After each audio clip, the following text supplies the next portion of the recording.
Bienvenue sur iRédac, la salle de rédaction virtuelle adaptable à tous les médias de presse. Ce site est accessible depuis partout et par n'importe quel acteur de l'équipe de rédaction, du pigiste au SR, en passant par le journaliste et le rédacteur en chef. Ce site sert à la conception de diverses publications papier, journaux, suppléments ou dossiers spéciaux, mais aussi à l'intégration d'articles sur le web. La prise en main est rapide grâce à une interface simplifiée. Ainsi, l'agenda permet à chacun de rentrer ses rendez-vous d'un simple clic. Le rédacteur en chef peut lui-même assigner des rendez-vous à ses journalistes. Enfin, chacun peut visualiser le calendrier global de l'équipe.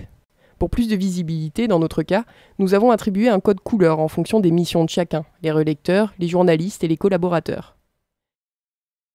La rédaction des articles est encadrée, n'importe quel rédacteur doit renseigner des champs définis, surtitre, titre, chapeau, texte, encadré s'il y en a, la signature et les légendes à associer aux photos.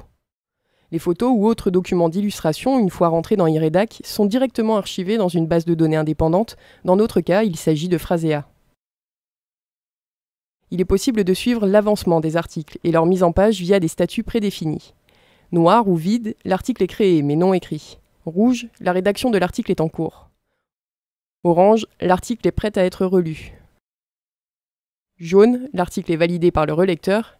Enfin vert, l'article est publié. De la même manière que pour les articles, les pages possèdent des statuts d'avancement, visibles directement dans le chemin de fer.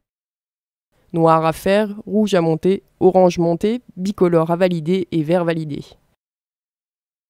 Mais tant que les pages n'ont pas été envoyées à l'imprimeur, tout est encore récupérable et modifiable. Ainsi, un article prévu sur une page peut facilement se glisser sur une autre.